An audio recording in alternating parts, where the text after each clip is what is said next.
You are reading from Philippians chapter 3, verses 17 to 21. This concludes the chapter. Brothers and sisters, join in imitating me, and observe those who live according to the example you have in us. For many live as enemies of the cross. I've often told you of them, and now I tell you even with tears. Their end is destruction. Their God is the belly, and their glory is their shame. Their minds are set on earthly things. But our citizenship is in heaven, and it is from there that we are expecting the Savior, the Lord Jesus Christ. He will transform our humble bodies, that they may be conformed to the body of his glory by the power that also enables him to make all things subject to himself. If you get into the Greek here, you see that this last section of chapter 3 is really an echo of the poem from chapter 2 that we looked at last week. This humbling and being exalted. It's the same words in Greek, they're just changed a little bit, but it's this communicating the same energy, right? That exalting ourselves, as we have seen, produces all manner of vile evil in the world at the end of the day, and exalting God allows us to come together. Exalting ourselves produces an us, which is contrasted with the them. Exalting God creates a we. Now, it's funny, I chose this word very intentionally, that sanctuary is liturgical. And I'm sure you've heard this word a bajillion times in various ways, and we talk about how the liturgist is the person who gets up here and reads the scripture and so forth, and we do a liturgy, which is the worship. But I don't know if you know the history of the word liturgy, liturgia in Greek. Prior to Christianity, a liturgy, a liturgia, was basically rich people congratulating themselves for being so kind.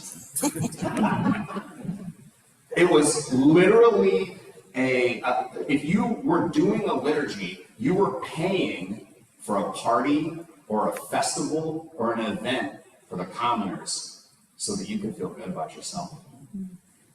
It's like pride is today. Smirnoff brings you pride, right? It's kind of got that same vibe. It's a self-aggrandizement that masks as public service. The word liturgia is a combination word, and in the church, we call it the work of the people, but it's just as easily rendered public works.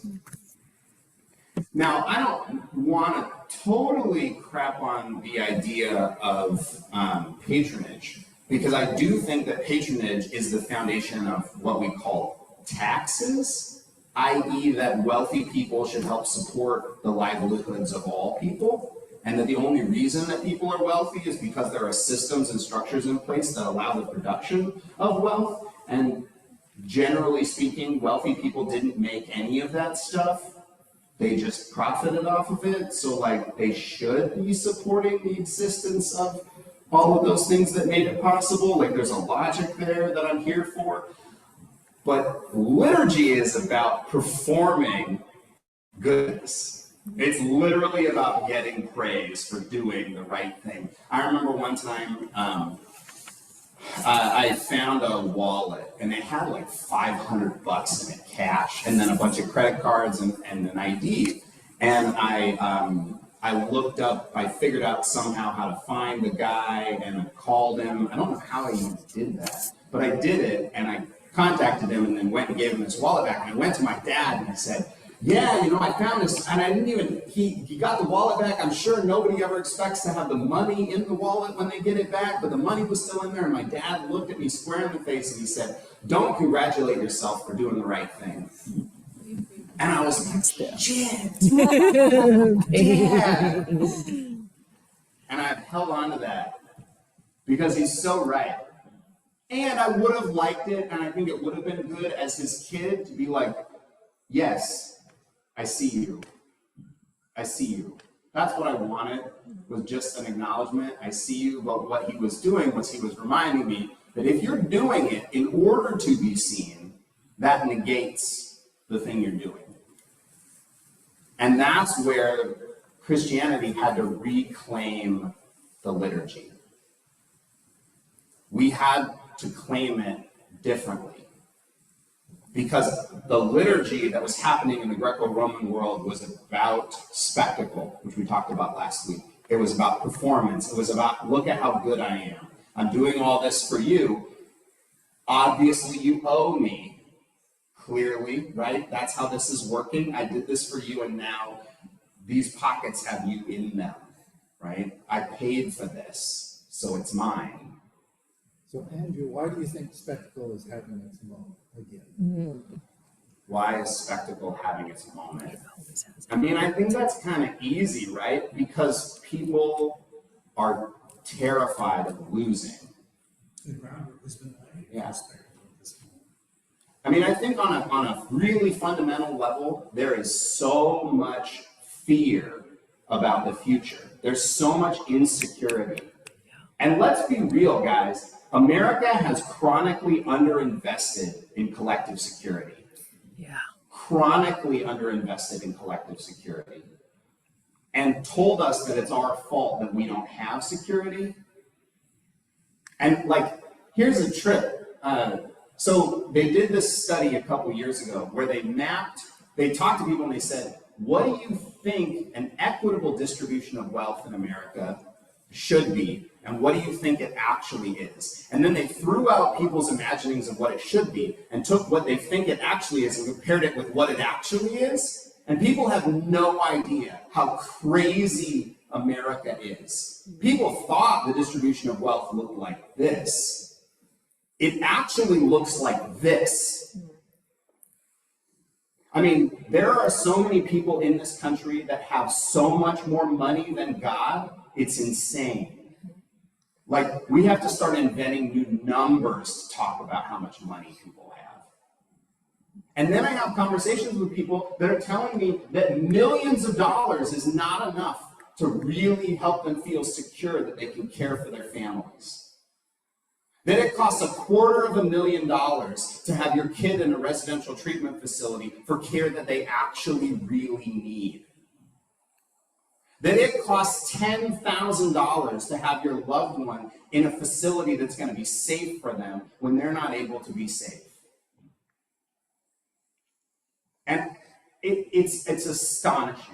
It's astonishing how much we have chronically underinvested in collective security and then made it people's fault that they fall through the cracks, while some people literally sit on more money than they could ever possibly spend, than their kids could ever possibly spend, and they complain about being taxed. But then what they want is they don't want to do the work of the people, they want to do the public works. They want to give away $1 million a day to somebody who's then going to be ever eternally grateful for them for doing that, instead of actually investing in the care for people. You can tell I'm kind of pissed about this, right? We should be pissed about it. But here's the thing. I'm probably going to leave a lot of my sermon now and just go. So I sat down with a friend of mine the other day, and she was talking to me about how mad she is. She's mad because the place that she worked for before has done her wrong. And she cannot spend time in that space with them because she's so angry with them. And she's like, what do I do? And I said, what you got to do with your anger is you got to get under it. What's your real feeling? So like right now, think about something that is really pissing you off. You are angry about it. You are fired up. You're ready to break some shit. What's the feeling under that feeling? What's the core feeling? Is it despair? Is it fear? Is it betrayal? Is it sadness? I'm literally asking you, what is the feeling under your real anger right now? Betrayal. Shame. Betrayal. Helplessness. Helplessness. Fear. Inequity. Inequity. Heartbreak. Did you feel how the energy changed in the room when we named that other feeling? Did you feel it? I could feel it. I was ready to break some stuff, and then, ooh, that's way heavier than my anger. I said, cool, you do that. Then you take the next step and you say, what's the core value that I have that's being violated, that's producing that feeling, that's then leading to the anger? Because the anger is a defensive response. It's how we rally and get energy to deal with the violation of our core values. What's the core value that has been violated that produced those feelings in you? Honesty. Honesty. Justice. Justice. Justice choirs over here. Integrity. Respect. Love. Education. Education. Wealth. Humility. And I said, here's what you do. You walk that from your anger to your core feeling to the violation of your value. And then you figure out how to step into living out that value in your anger. With the energy of the anger. Exactly. You don't let your anger dominate, but you let your anger animate. You let your anger animate the expression of the core value. Because the reason you're angry is not wrong, and your anger isn't wrong. Your anger is rooted in something. And if you don't figure out where your anger is rooted in, then you will not work to change the world to be more aligned with a world that doesn't need your anger. But the world actually does need your anger, as long as you can link it to your core feeling, your deep feeling, and link it to the core value that's being violated, and then animate expressing that core value with that energy. Too long, Christianity has said we need to not feel this feeling. Anger is bad and wrong and dangerous. Well, it can be, sure.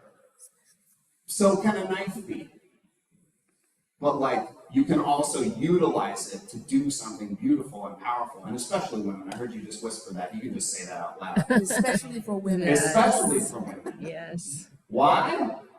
Well, passive women are a hell of a lot easier to control, right? I mean, because men are supposed to be in charge, right? Like that's how the world's supposed to work, right? No, bullshit.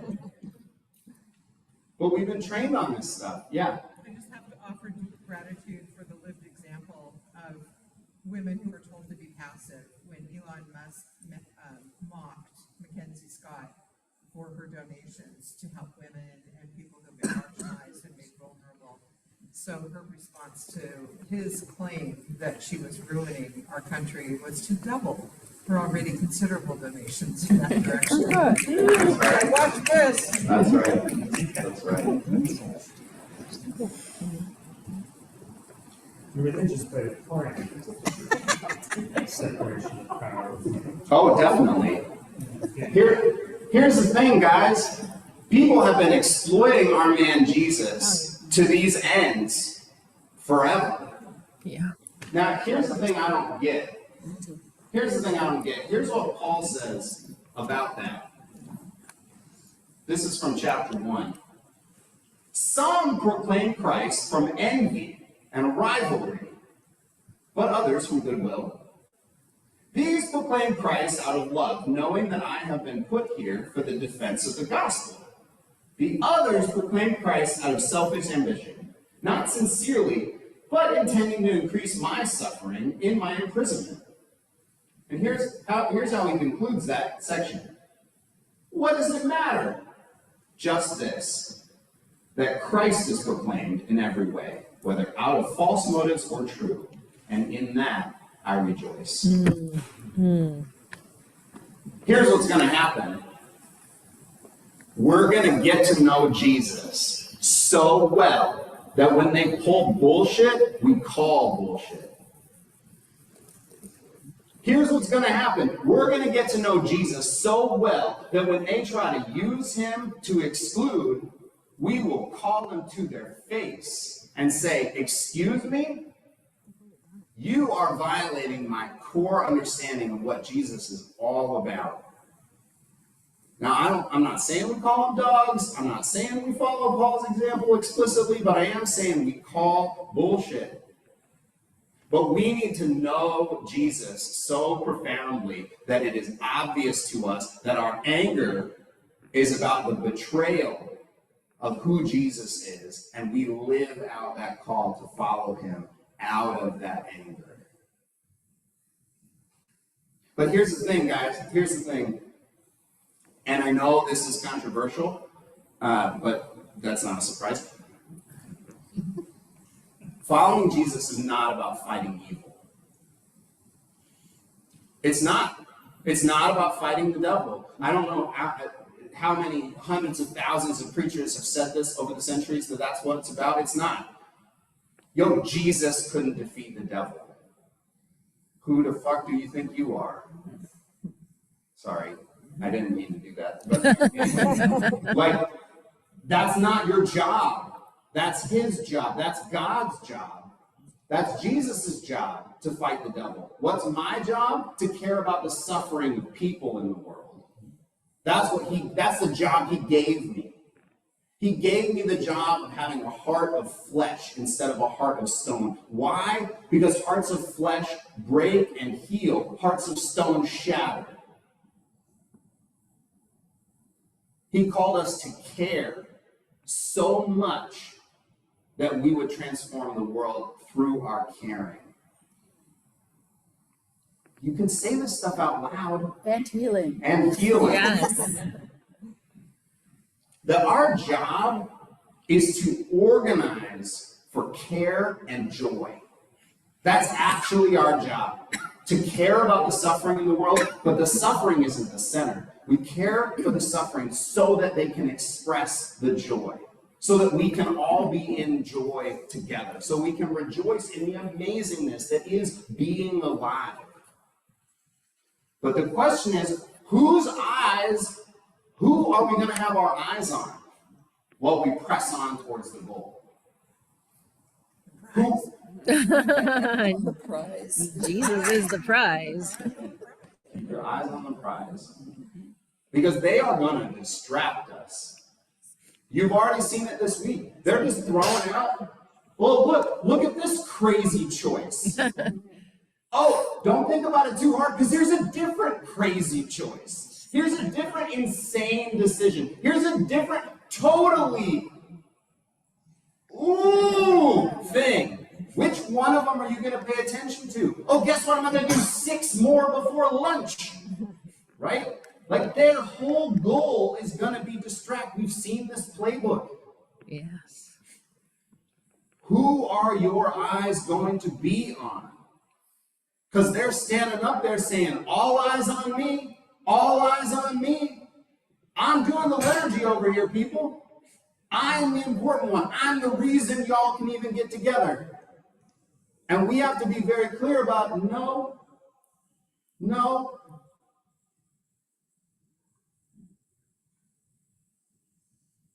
It is going to be incumbent upon all of us to be very clear about what really matters and to stop wasting our time trying to fight evil. We need to be centering the suffering so that we can be part of producing the joy. That's what sanctuary is. That's what the liturgy is. The work of the people, the work for the people, is to center the people of God out of or for the glory of God.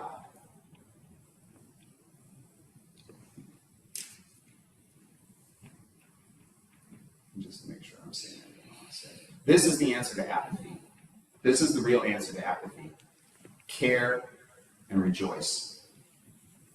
It's not fighting, it's not winning, it's not defeating, it's not making enemy, because we're always going to have more and more and more of that to do. But if we can care and offer shelter and sanctuary for those that are hurting, those that are afraid, all of our trans siblings out there that are terrified right now, maybe reasonably, maybe unreasonably, it doesn't matter. What matters is that they're looking to us and they're saying, who still loves me? We do.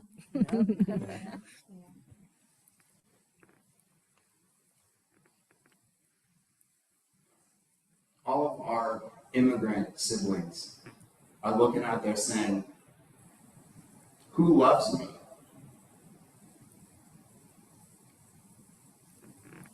All the women in our country are asking, are we loved? Do we matter?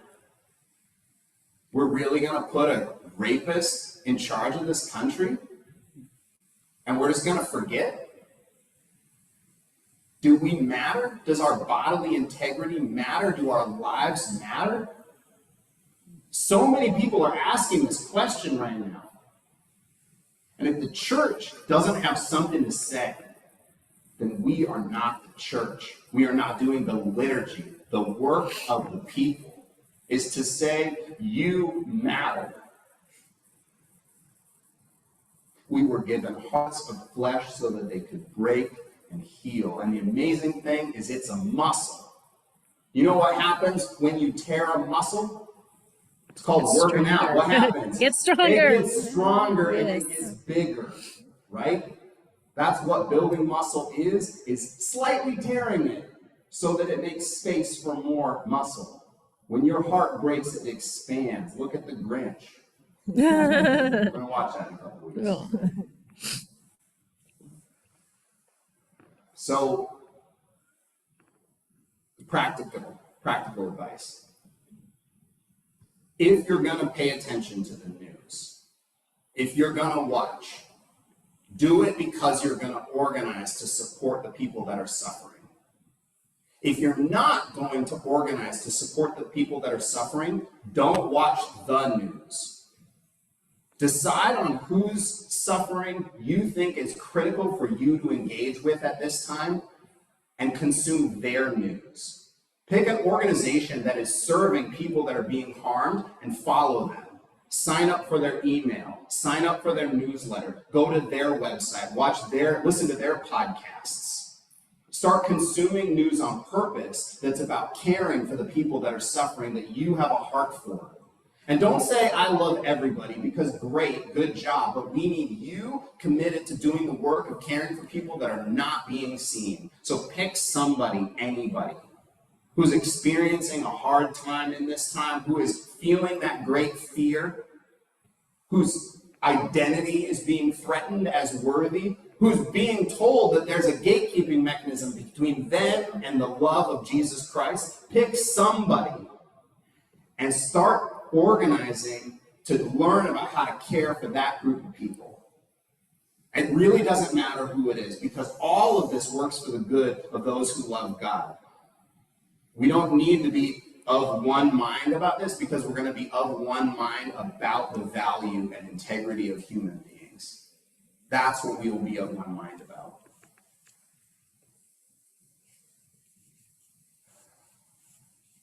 We are called to imitate Paul. He's telling us to imitate him. Why? Is it because he's doing the liturgy? Because he's so fancy? No, because he has experienced a transformation. He decided that all of his accolades, all of his bonus material, all of his look at me is garbage. Because he now knows for certain that it is all rooted in the love of God. That he has had a change of heart. He does not have a heart of stone anymore. He has a living flesh, broken and healed and broken and healed and broken and healed heart. And he says, imitate me so that we can pivot to building authentic sanctuary. That is the work of